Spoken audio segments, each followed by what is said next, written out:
First question from Reed Wilkins. Reed, as soon as your microphone is unmuted, go ahead. Hi, Dave. First of all, in terms of putting the teams together for the scrimmages, it looked today like what I would consider anyway the top three lines were all together on a team. McDavid and Draisaitl were on the same team. What goes into that in terms of putting those lineups together?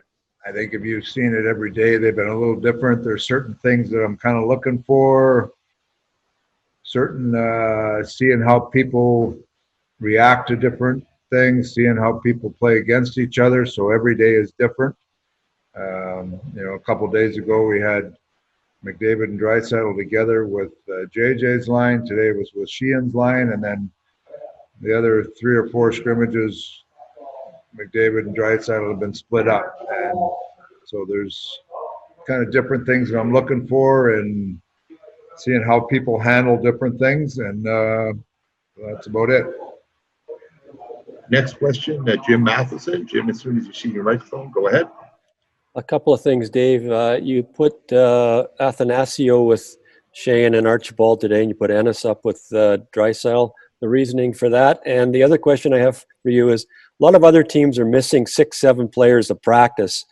You've been able to at least pretty much play with the same lines throughout camp, and how comforting is that compared to other teams perhaps that they don't have the players today, they don't have players tomorrow, but you've had the same guys here pretty much the whole camp? Yeah, that part has been very good. We feel stable here. We got, for the most part, pretty much healthy. Jonesy is back with us now, so that part has been stabilizing for us. We get a good look at everybody, see where everybody's at. So in that sense, we haven't had distractions like that, which has been good for our group, I think. The Ennis, the Athanasio, just wanted to flip it back today. I've watched the scrimmages the other way, and I wanted to see how it worked today with those two guys flipped. And we talked about doing that early in camp. We're going to try some different things, and today we just flipped it to see how it went. Next question will be from Derek Van Diest. Derek, as soon as your microphone's active, you can go ahead. Go ahead.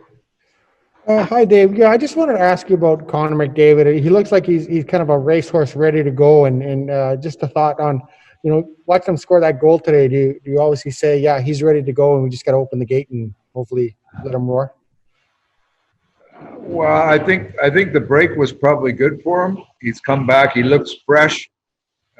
Before the break, he was battling some illness, and he looks fresh. He looks very motivated, ready to go. So he's, I'm fortunate our leadership crew out there, they've come back, and their mindset is very good. They want to make sure that we're ready to play, and Connor's leading the way. Next question from Mark Spector. Mark, as soon as your microphone's ready, go ahead. Yeah, Dave, Athanasiou, you haven't had him for many games. We had the huge pause in between. As a coach, are you still trying to sort of figure out where he fits in your lineup and what his strengths are? Do you know that player well enough yet that you got a beat on him? No, I think you're right. You're still trying to find exactly where the best fit for him is, and you can tell he's got speed, he's got skill, but you're trying to find that niche for him in the lineup or that chemistry with somebody, and that's still a work in progress. Next question from Jim Matheson. Jim, as soon as your microphone's active, you can ask your question. Piggybacking on Mark's question, Ennis, is he the same situation, or has he played longer in the league and you have a little bit more of a read on him and that he can move around wherever? And the other question I have for is, you've had all sorts of different defensemen playing with one another because of the scrimmages, but is that a good thing? Very, very good thing for the D. We've had a couple guys that we've made sure they've got reps on the right and the left. For the most part, you look in the scrimmages, because we have 10 defensemen, you've got 5 on each team, so there's one guy that's kind of jumping in there. So that mixes up the pairs a little bit. But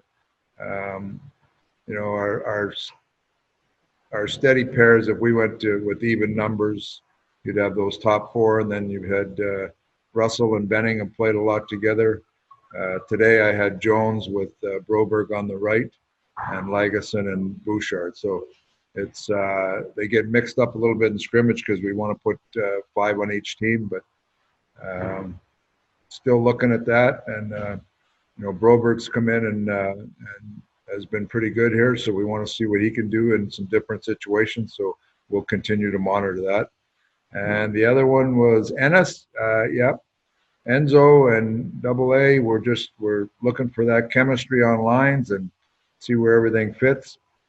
Both of those guys are going to be, they'll join a second power play unit, but just trying to find the right chemistry in our whole lineup of where everybody fits. And those guys were here for a little bit, but there's still some uncharted waters for them that we want to make sure that we're kind of having a look at everything to see if we can find the best fit. Next question, Reed Wilkins. Reed, go ahead. Dave, just a little more on Ennis. Is he one of those guys? He just always seems to know the right play with the puck. Like I noticed, because sometimes I've seen in the past a player will get to play with McDavid or Draisaitl, and they just want to feed those players all the time. But Ennis has been, he knows when to dump it in. He knows when to take the charge himself. Is that part of why he's effective? Ennis is a veteran player who's been around the league a long time. He's played against a lot of good players. He's not intimidated by good players. He's a smart player. He's a smart player that plays the game smart, plays the game efficient. He knows when to make the right play, and he knows when to play. You have to move on and try to find something similar, something simpler. So he's a smart player. He plays off people very well, reads off people, and has good skill that top players like to play with guys like that because they're good complement players. Ennis is one of those guys.